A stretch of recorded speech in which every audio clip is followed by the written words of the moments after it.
Chapter 16 Reena का सच। Hello hand waving friends, कैसे हो सब। आई होप कि आप सभी ठीक होंगे और एंजॉय कर रहे होंगे। आप लोगों को यह स्टोरी कैसी लग रही है हमें कमेंट में जरूर बताएं।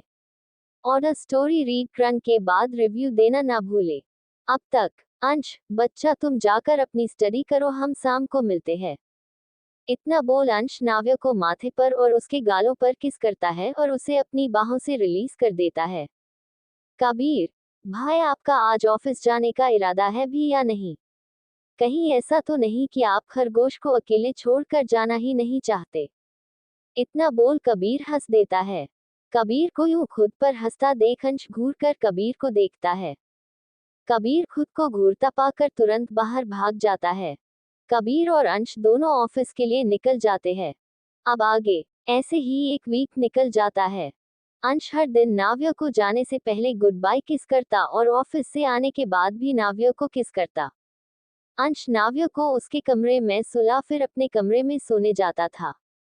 विहान का घर। विहान रीना के साथ हर रात जबरदस्ती करता है और ये सब इतनी रफली और हार्डली करता कि रीना हर बार बेहोश हो जाती थी। पर विहान को इससे कोई फर्क नहीं पड़ता। रीना के बेहोश हो जाने के बाद भी विहान करता ही रहता था और तब तक नहीं रुकता था जब तक वो थक नहीं जाता था। इन एक वीक में रीना ये तो समझ गई थी कि विहान को रोकने की कोशिश करने का कोई फायदा नहीं है। अगर रीना विहान को रोकने का कोशिश करती थी तो विहान और भी ज्यादा वाइल्ड हो जाता था। इसलिए रीना विहान से कुछ नहीं बोलती थी। विहान को अपने मन का करने देती हैं। ऐसे ही एक दिन विहान के घर से जाने के बाद रीना बिना किसी को बताए शर्मा निवास जाने के लिए निकल जाती है। शर्मा निवास। रीना शर्मा निवास पहुंचकर सीधे संजना जी के कमरे में जाती है और जाते ही वो दरवाजे जो जोर से बाजार कर खोलती है। संजना जी जो अभी अपने मेकअप में बिजी थी वो दरवाजे के इतने जोर से खुलने पर डर जाती है और पलटकर रीना को देखती है। संजना जी जल्दी से अपनी चेयर से उठाकर रीना के पास जाती है और उसे गले से लगा लेती है। संजना जी, मेरी बच्ची कैसी है? रीना गुस्से से तमतमाते हुए संजना जी को खुद से अलग करती है और चिल्लाते हुए बोलती है, माँ अगर आपने उस विहान जैन से पैसे नहीं लिए होते तो आज ये सब होता ही नहीं। आपको पता भी है आपको दिए हुए पैसे वो कैसे वसूलता है? संजना जी सवालिया नजरों से रीना को देखती है, जैसे पूछ रही हो कि कैसे वह अपने पैसे वसूल रहा है। रीना अपने कुर्ते का कॉलर नीचे के विहान के दिए हुए निशानों को दिखाती है। ये करता है वो आदमी हर रात जानवरों से भी ज्यादा बदतर तरीके से वो सब करता है और अगर रोकने की कोशिश करो तब तो इस तरह पागल हो जाता है जैसे एक ही बार में मुझे मार ही डालेगा। रीना ये सब बहुत गुस्से में संजना जी को बता रही थी। रीना, और आपने जो पैसे विहान से लिए उस बारे में मुझे क्यों नहीं बताया? आपने तो कहा था कि विहान नाव्य से शादी के बाद पैसे देगा। फ्लैशबैक। नाव्य जब ऑफिस से आ रही थी तब वो बस स्टैंड पर खड़े होकर बस का वेट कर रही थी। विहान उसे रास्ते उसे गुजर रहा था। तभी उसकी नजर नाव्य पर पड़ी। विहान तो जैसे नाव्य की खूबसूरती में खो ही गया था। वो नाव्य को देख ही रहा था कि नाव्य की बस आ गई। नाव्य बस में चढ़ अपने अपार्टमेंट चली गई। विहान को नाव्य और उसकी खूबसूरती भा गई थी। विहान के दिमाग में नाव्य को अपना बना लेने का ख्याल चलने लगा। विहान अपने एक आदमी से नाव्य की पूरी डिटेल्स लाने को बोलता है।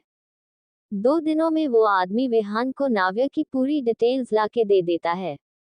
विहान पूरी डिटेल्स पढ़ने के बाद एक डेविल स्माइल करता है। विहान, नाव्य माय बेबी मैं आ रहा हूँ तुम्हें लेने। विहान शर्मा निवास पहुंच जाता है, जहां संजना जी बैठकर चाय पी रही थी। संजना जी विहान को देख, तुम कौन हो और मेरे घर में ऐसे कैसे घुसे जा रहे हो? विहान एक सार्कास्टिक स्माइल कर उनके पास जाकर बैठ गया। विहान, मैंने सुना है कि आपको अभी पैसों की जरूर है। मैं आपकी मदद कर सकता हूँ। संजना जी, तुम्हें कैसे पता और तुम मेरी मदद क्यों करना चाहते हो? विहान एक स्माइल के साथ संजना जी को देख बोलता है, कोई फ्री में किसी की मदद नहीं करता तो मैं आपकी मदद फ्री में क्यों करूंगा? संजना जी, तो तुम यहाँ क्यों आए हो? विहान, मुझे तुम्हारी बेटी चाहिए। संजना जी शौक से, क्या बकवास कर रहे हो तुम? संजना जी जानती थी विहान जैन बहुत बड़ा क्रिमिनल है, पर उसके खिलाफ कोई सबूत नहीं है जो ये साबित कर सके कि विहान एक क्रिमिनल है। विहान, अरे पहले मेरी पूरी बात तो सुनो, मुझे नाव्या शर्मा चाहिए जो तुम्हारी सौतेली बेटी है। संजना जी नाव्या का नाम सुन शांत हो जाती है और ठीक है बोल देती है। विहान, मुझे 3 दिन के अंदर वो चाहिए, अब तुम कुछ भी करो। नाव्या, मुझे किसी भी कीमत पर चाहिए, समझी। विहान के ये सब बोलने का लहजा धमकी भरा था, जिससे संजना जी डर से सिहर जाती है और बस हाँ में अपनी गर्दन हिला देती है। विहान, और एक बात, जब नाव्या मेरी होगी तभी मैं तुम्हें पैसे दूंगा, समझी। इतना बोल विहान वहां से चला जाता है। विहान के जाते ही रीना घर आती हैं। संजना जी रीना को सब बताती है, जिसे सुन रीना बहुत खुश हो जाती है। रीना, चलो अच्छा है, उस मुसीबत से पीछा भी छूटेगा और हमें उसके बदले पैसे भी मिलेंगे। फ्लैशबैक एंड, तो उसने आपको पैसे कब दिए और वो पैसे कहाँ है? संजना जी, उसने मुझे शादी से 1 दिन पहले ही पैसे दिए थे, तो कुछ पैसे ब्यूटी पार्लर में खर्च हो गए। मैंने सोचा था कि शादी के बाद तुझे बताऊंगी, पर शादी से पहले ही वो लड़की भाग गई और ये सब हो गया। रीना गुस्से से, मुझे इस सब से कोई लेना देना नहीं है, मुझे उस पैसे का 50% मुझे मिल जाना चाहिए। इतना बोल रीना विहान के घर के लिए निकल गई। To be continue. Thank your readers. Smile गुलाब, दिल दिल, हैप्पी होली एवरीवन। दिल स्माइल। चैप्टर 17, नाव्या का टूटा दिल।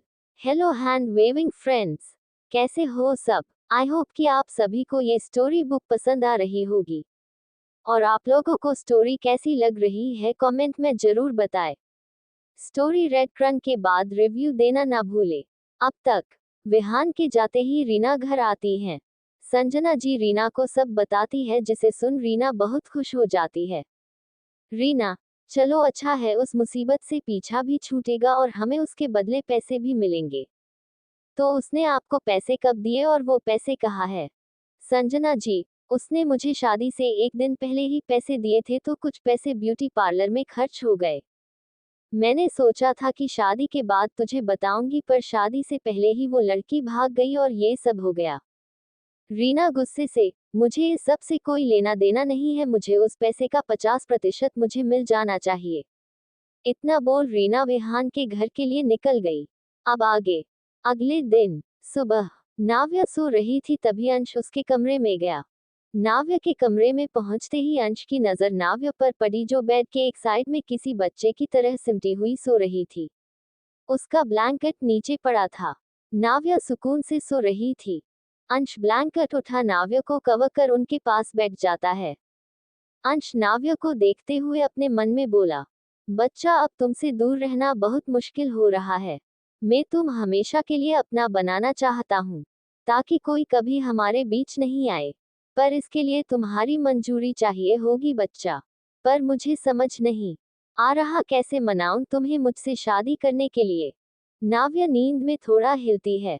नाव्या के हिलने से अंश अपने ख्यालों से बाहर आता है और नाव्या को देखने लगता है, जो करवट बदल कर फिर से सो गई थी। अंश नाव्या के सिर को सहलाता है और उसके माथे पर किस कर गुड मॉर्निंग बच्चा बोल उसके कमरे से निकल जाता है। अंश के रूम से जाने के थोड़ा देर बाद नाव्या उठती हैं और फ्रेश होकर बाहर आती हैं। अंश वही सोफे पर बैठा कॉफी पी रहा था और अपने फोन में बिजी था। अंश किसी की आने की आहट सुन समझ गया कि ये नाव्या है। इतने दिनों से नाव्या उसके साथ उसके घर में रहती थी, तो अंश उसके रोम रोम से वाकिफ हो चुका था। नाव्या आकर अंश के सामने वाले सोफे पर बैठ गई और अंश को देखते हुए बोली, हमें भी आपके साथ ऑफिस जाना है, हमें अकेले इतने बड़े घर में अच्छा नहीं लगता। नाव्या की बात सुन अंश साफ माना कर देता है। अंश, बच्चा, अभी तुम अपनी स्टडी पर फोकस करो, स्टडी खत्म होने के बाद तुम मेरे साथ ऑफिस चल सकती हो, लेकिन उससे पहले नहीं। ठीक है। अंश की बातें सुन नाव्या अपना मुंह लटका लेती हैं। नाव्या, हमरा कॉलेज खत्म होने बस 2 मंथ्स ही है। अंश नाव्या की बातें सुन उसे समझाते हुए बोला, बच्चा, अभी तुम्हारे फाइनल एग्जाम आने वाले हैं। क्या तुम चाहती हो कि तुम इसमें फेल हो जाओ और 1 साल और स्टडी करो? नाव्या तपाक से बोली, नहीं नहीं, हमें इसमें और साल नहीं लगाना। अंश जानता था नाव्या जिद्दी है, पर उसे मनाना बहुत आसान था। और ये सब उसकी भोलेपन के कारण था। अंश अब इस बात से डरने लगा था कि नाव्य का भोलापन कहीं उनके लिए खतरा ना बन जाए। यही बात थी जो अंश उसे घर से बाहर नहीं निकले देता था। अंश नाव्य को दुनिया की गंदी नजरों से बचाना चाहता था क्योंकि नाव्य बहुत खूबसूरत थी और नाव्य की यही खूबसूरती नाव्य के लिए खतरा बन सकता था। अंश नाव्य को लेकर डाइनिंग टेबल पर ले जाता है, दोनों साथ में ब्रेकफास्ट करते हैं। उसके बाद अंश अपने ऑफिस के लिए निकल गया और नाव्य अपने स्टडी में लग गई। 2 महीने बाद नवाया के एग्जाम्स खत्म हो गए थे। नाव्य अब जिद करती थी अंश के साथ ऑफिस जाने के लिए, पर अंश हर बार उसे बच्चों की समझाकर मना कर देता। इधर विहान 2 महीनों से नाव्य का पता लगाने की कोशिश कर रहा था, पर उसे नाव्य के बारे में कुछ पता नहीं चल पाया। नाव्य के बारे में कुछ पता ना चलने पर विहान हमेशा गुस्से में रहता था और अगर उस वक्त रीना विहान के सामने आ जाती तो विहान रीना के साथ बेहरमी से वो सब कुछ कर अपना गुस्सा निकलता था, जिस वजह से रीना बहुत थकी हुई रहती थी। पहले तो विहान सिर्फ रात में ही उसके साथ सब करता था, पर अब इन 1 महीनों से उसका जब मन करता तब वो रीना के साथ सब करता और रीना कुछ नहीं कर पाती थी, बस अपने दर्द को सह कर विहान को वो सब अपने साथ सब करने देती थी क्योंकि रीना के पास कोई और ऑप्शन नहीं था विहान को सब करने देने के अलावा। आफ्टरनून में नाव्या अंश को कॉल करती हैं, पर अंश कॉल पिक नहीं करता। अंश की जगह कोई लड़की अंश का कॉल रिसीव करती है। नाव्या अंश के फोन से किसी लड़की की आवाज सुन अपना फोन चेक करती है, कहीं उसने गलत नंबर पर तो कॉल नहीं लगा दिया ना, पर उसने अंश को ही कॉल किया था। नाव्या तुम कौन हो और अंश का फोन तुम्हारे पास क्या कर रहा है? दूसरी साइड से देखो तुम जो भी हो मुझे और अंश बेबी को डिस्टर्ब कर रही हो और हमारे क्वालिटी टाइम्स खराब कर रही हो। नाव्य के ये सब सुनते ही नाव्य की आंखों से आंसू बहना शुरू हो जाते हैं। नाव्य रोते हुए अंश कहाँ है ये बोलते समय नाव्य के शब्द लड़खड़ा रहे थे। दूसरी तरफ से कोई जवाब नहीं आता और कॉल कट जाता है। नाव्य की तो मानो पूरी दुनिया ही खत्म हो गई हो। नाव्य अंश के साथ रहकर उसे प्यार करने लगी थी, उसे तो भरोसा ही नहीं हो रहा था कि अंश किसी लड़की के साथ है। नाव्य खुद से अंश आपने हमसे झूठ कहा, आपने कहा था कि आपकी जिंदगी में कभी कोई लड़की नहीं थी और कबीर ने भी यही कहा था, पर आज आप एक लड़की के साथ है। नाव्य को भरोसा ही नहीं हो रहा था। वो एक बार अंश को देखना चाहती थी, उससे सब पूछना चाहती थी। अगर अंश उससे कहे कि उस लड़की ने अभी अभी फोन पर जो कहा वो सच है तो नाव्य अब और उसके घर पर नहीं रह सकती थी। नाव्य हमेशा हमेशा के लिए अंश की जिंदगी से चली जाएगी। To be continue. Thank you readers. Smile दिल। चैप्टर 18 नाव्य का अंश के ऑफिस जाना। हेलो हैंड वेविंग रीडर्स, कैसे हो सब? आई होप कि आप सभी को ये स्टोरी बुक पसंद आ रही होगी और सब एंजॉय कर रहे होंगे। स्टोरी रेड क्रन के बाद रिव्यू देना ना भूले। अब तक नाव्य रोते हुए अंश कहाँ है ये बोलते समय नाव्य के शब्द लड़खड़ा रहे थे। दूसरी तरफ से कोई जवाब नहीं आता और कॉल कट जाता है। नाव्य की तो मानो पूरी दुनिया ही खत्म हो गई हो। नाव्य अंश के साथ रहकर उसे प्यार करने लगी थी, उसे तो भरोसा ही नहीं हो रहा था कि अंश किसी लड़की के साथ है। नाव्य खुद से अंश आपने हमसे झूठ कहा, आपने कहा था कि आपकी जिंदगी में कभी कोई लड़की नहीं थी और कबीर ने भी यही कहा था, पर आज आप एक लड़की के साथ है। नाव्य को भरोसा ही नहीं हो रहा था। वो एक बार अंश को देखना चाहती थी, उससे सब पूछना चाहती थी। अगर अंश उससे कहे कि उस लड़की ने अभी अभी फोन पर जो कहा वो सच है तो नाव्य अब और उसके घर पर नहीं रह सकती थी। नाव्य हमेशा हमेशा के लिए अंश की जिंदगी से चली जाएगी। अब आगे नाव्य बिना कुछ सोचे समझे अंश के ऑफिस के लिए निकल जाती है। नव्या अंश के ऑफिस पहुंचकर रिसेप्शनिस्ट से अंश के बारे में पूछती है, पर रिसेप्शनिस्ट कोई जवाब नहीं देती है क्योंकि नाव्या अब ऑफिस में काम नहीं करती थी जो बिना अपॉइंटमेंट के वो अंश से मिल सकती थी, इसलिए उसे अंश से मिलने की परमिशन नहीं मिलती है। नाव्या अपना फोन निकल कबीर को कॉल करती है और उसे बताती है कि उसे अंश से अभी के अभी मिलना है, पर उसे अंदर जाने की परमिशन नहीं मिल रही है। दूसरी तरफ से कबीर खरगोश में अभी ऑफिस में नहीं हुए, पर कोई बात नहीं, खरगोश में रोहित को तुम्हारे पास भेजता हूँ, वो तुम्हें भाई के पास ले जाएगा। ओके, इतना बोल कबीर कॉल कट कर देता है। नाव्या वहां खड़े खड़े रोहित का इंतजार करने लगती है। अभी कुछ ही देर हुई थी कि रोहित उसके पास आ गया था। रोहित, मिस नाव्या आप यहाँ? नाव्या, हाँ मुझे अंश से मिलना है।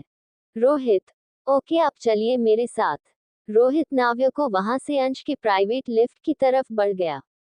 सभी बस मुंह खोले नाव्या को ही देखे जा रहे थे, क्योंकि ये पहली बार था जब ऑफिस में कोई लड़की आई और रोहित उसे पिक करने आया था। सभी बस अपनी आंखें बड़ी बड़ी करके हैरान नजरों से उन दोनों को ही देखे जा रहे थे। उन दोनों के लिफ्ट में चले जाने के बाद सभी आपस में बात करने लगे। किसी को नहीं पता था कि नाव्या अंश से इतनी आसानी से कैसे मिल सकती थी, वो भी बिना किसी अपॉइंटमेंट के, वो भी उनके बॉस का असिस्टेंट उसे खुद लेने आया। नाव्या अंश के फ्लोर पर पहुंचकर दौड़ते हुए अंश की कैबिन की तरफ जाती है। नाव्या को इतनी हड़बड़ी में भागता देख रोहित को कुछ समझ नहीं आता है। फिर भी वो नाव्या के पीछे पीछे चला जाता है। नाव्या अंश के कैबिन का दूर बिना नोक किए दूर खोलकर अंदर चली जाती है। अंदर अंश नहीं था। नाव्या पीछे मुड़ती है, वहां रोहित को खड़ा देख उससे पूछती है, अंश कहाँ है? रोहित जवाब देता है, सर अभी एक मीटिंग में है, आप यही उनका वेट करिए, हम जाकर उन्हें बता देंगे आप यहाँ आई हुई है। नाव्या बिना कुछ बोले मीटिंग रूम की तरफ बढ़ गई। रोहित भी बिना कुछ बोले नाव्या के पीछ पीछ चला गया। मीटिंग रूम के पास पहुंचकर नाव्या एक झटके से रूम का दूर ओपन कर देती है। रूम में बैठे सभी हैरानी से नाव्या की तरफ देखने लगते हैं। रोहित को तो ये देख डर लगने लगा था कहीं अंश अपना गुस्से उस पर ना निकाल दे। रोहित के साथ साथ अंदर बैठे सभी डीलर का भी हाल यही था, वो सभी अंश के गुस्से को अच्छी तरह जानते थे।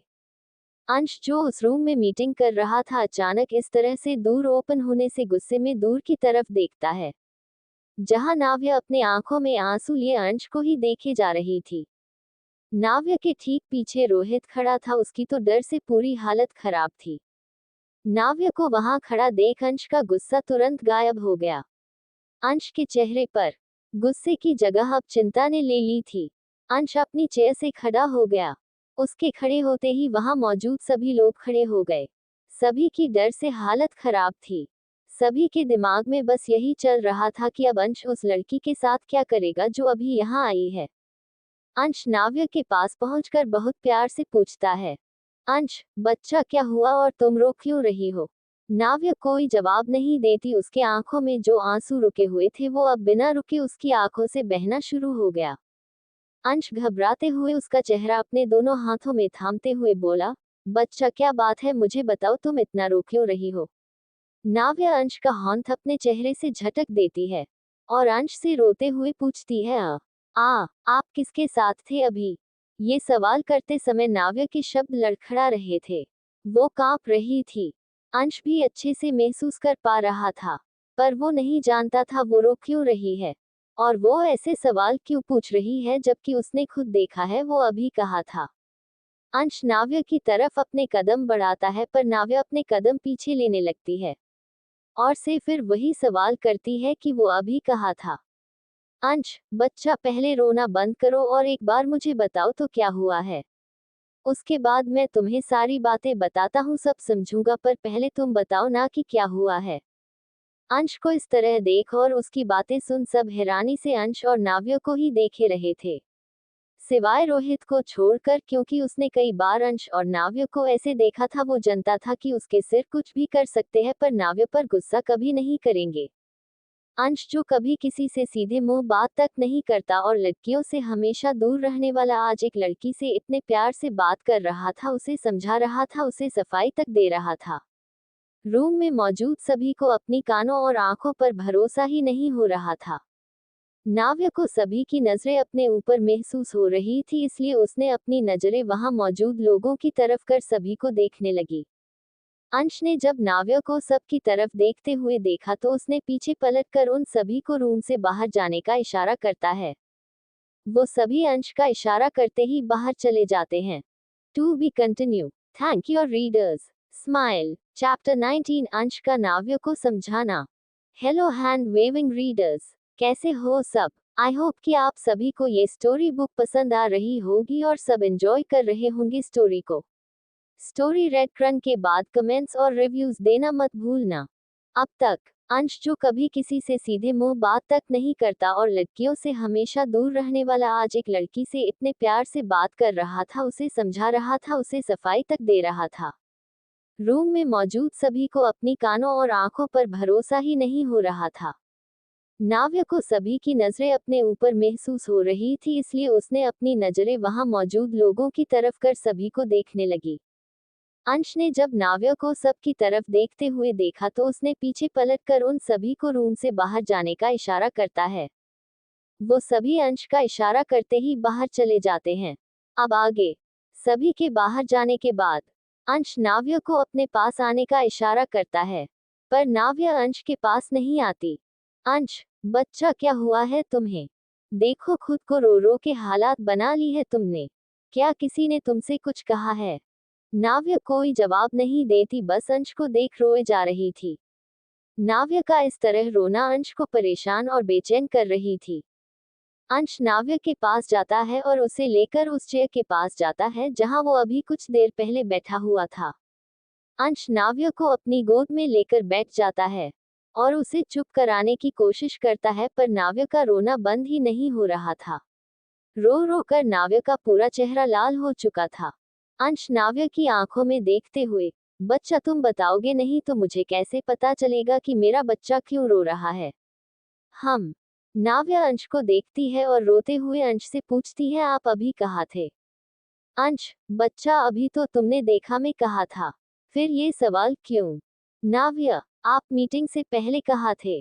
अंश, अपने कैबिन में। अंश बिना किसी सवाल के नाव्य के हर सवाल का जवाब दे रहा था। नाव्य, किसके साथ थे आप अपने कैबिन में? अंश, बच्चा मैं अकेला था अपने कैबिन में। अंश का जवाब सुन नाव्य जो अभी अभी शांत हुई थी वो फिर से रोना शुरू कर देती है। नाव्य, आप झूठ बोल रहे हैं। आप अपने कैबिन में एक लड़की के साथ थे। अंश, नहीं बच्चा मैं झूठ नहीं बोल रहा हूँ। और तुम्हें किसने कह दिया कि मैं किसी लड़की के साथ था? नाव्य रोते हुए, उसने मुझे खुद कॉल पर बताया कि आप उसके साथ हो और मैं आप दोनों को आपके टाइम में डिस्टर्ब कर रही हूँ। पर बच्चा मेरे पास तो मेरा फोन है ही नहीं। नाव्य अंश को सारी बातें बता देती है। अंश को अब समझ आता है कि नाव्य इतना रो क्यों रही थी। अंश नाव्य को कसकर हक कर लेता है और उसका सिर अपने सीने में छुपा लेता है। पर अंश पूरी बात जानने के बाद पूरा गुस्से से भर चुका था।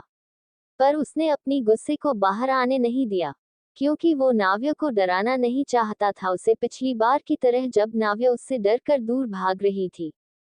अंश, बच्चा तुम्हें कोई मिसअंडरस्टैंडिंग हुई है। मैं किसी के साथ नहीं था। ये सुनकर नाव्य अंश के सीने पर जोर दे काट लेती है और बिना अपना सिर अंश के सीने से निकाले बोलती है, तो क्या मैं झूठ बोल रही हूँ? पर नाव्य को उसकी बातों पर यकीन हो गया था कि अंश सच बोल रहा है। उसे अब उस लड़की पर गुस्सा आ रहा था जिसने अंश का फोन उठाया था। अंश, आह, बच्चा ये तुम क्या कर रही हो? और मैंने कब कहा तुम झूठ बोल रही हो? नाव्य अपना सिर अंश के सीने से अंश की आंखों में देखते हुए बोलती है, अभी तो आपने कहा मैं किसी के साथ नहीं था। तो इसका मतलब यही हुआ ना कि मैं झूठ बोल रही हूँ। अंश कुछ नहीं बोलता। नाव्य का चेहरा अपने दोनों हाथों में लेकर उसके होठों पर किस करने लगता है। नाव्य भी उसे नहीं रोकती है, बस चुपचाप अंश की गोद में बैठी रही। नाव्य की नाराजगी भी अब तक लगभग खत्म हो गई थी, पर अब भी वो अंश से नाराज थी। अंश नाव्य को बहुत डीपली और पैशनेट किस कर रहा था। नाव्य को अब सांस लेने की तकलीफ होने लगी थी, पर अंश नाव्य से दूर होने का नाम ही नहीं ले रहा था। नाव्य अब अंश के सीने पर हाथ रख उसे पीछे करने लगी। तक जाके अंश को रियलाइज हुआ कि नाव्य को अब सांस लेने में तकलीफ हो रही है। वो तुरंत पीछे हो गया। अंश के पीछ हटते ही नाव्य लंबी लंबी सांसें लेने लगती हैं और खुद को नॉर्मल करने की कोशिश करती हैं। अंश, बच्चा तुम ठीक हो? अंश का सवाल सुन नाव्य के गाल शर्म से लाल होने लगे थे। नाव्य कोई जवाब नहीं देती और अपनी नजरें नीचे झुका लेती है। अंश उसके माथे पर किस करता है, उसके बाद उसे लेकर मीटिंग रूम से बाहर आ गया। मीटिंग रूम से बाहर आकर अंश रोहित से बोला, अंश, रोहित आज की मीटिंग यही खत्म कर दो और जल्दी से मेरे कैबिन में आओ। इतना बोलने के बाद अंश बिना रोहित की एक भी बात सुने नाव्य को लेकर अपने कैबिन में चला गया। कैबिन में पहुंचकर अंश, बच्चा तुमने लंच किया है? नाव्या बच्चों की तरह बस ना में सिर हिला देती हैं। अंश कुछ नहीं बोलता है, बस रोहित को कॉल कर नाव्या के लिए खाना लाने को बोल देता है। अंश नाव्या को पास वाले सोफे पर बैठा कर बोला, बच्चा तुम यही बैठो, तुम्हारा खाना बस कुछ देर में आ जाएगा। ओके। नाव्या चुपचाप वही बैठ गई और खाने का वेट करने लगी। अंश अभी जो कुछ देर पहले हुआ था उसका सीसीटीवी फुटेज देखने लगा। उस फुटेज में साफ साफ दिख रहा था हिना कंपनी की डिजाइनिंग डिपार्टमेंट की मैनेजर, उसने ही अंश का फोन उठाया था। अंश जानता था कि हिना उसे पसंद करती है, पर उसे किसी लड़की में कोई इंटरेस्ट नहीं था। पर जब से उसने पहली बार नाव्या को देखा था उसी वक्त से वो उसे अपना बनाना चाहता था, और उसकी नाव्या को कोई हट करे ये वो कभी बर्दाश्त नहीं कर सकता था। आज उस लड़की की वजह से नाव्या रोई थी, जिस नाव्या को वो खुद गलती से भी रुलाना सहन नहीं कर सकता है। अंश पूरी वीडियो देखने के बाद नाव्या को देखता है जो सोफे पर बैठे बैठे ही सो गई थी। अंश अपनी चेयर से खड़ा होकर नाव्या की तरफ बढ़ गया, तभी उसके कैबिन का दूर नोक हुआ। अंश अपनी कोल्ड आवाज में, कम इन। रोहित अंदर आया जिसके हाथ में खाने की पैकेट था। अंश उसे खाने को टेबल पर रखने का इशारा करता है। रोहित तुरंत खाने को धीरे से टेबल पर रख देता है और सीधा खड़ा हो जाता है। अंश मिस हिना को 5 मिनट के अंदर मेरे कैबिन में लेकर आओ। रोहित ओके सर बोल वहां से निकल हिना के कैबिन की तरफ बढ़ गया। रोहित के जाने के बाद अंश नाव्या के जाकर बैठ गया और उसे सोते हुए देखने लगा। To be continue. Thank you readers. Smile गुलाब। चैप्टर 20 नाव्या की जिद। हेलो हैंड वेविंग रीडर्स, कैसे हो सब? आई होप कि आप सभी को ये स्टोरी बुक पसंद आ रही होगी और सब एंजॉय कर रहे होंगे स्टोरी को।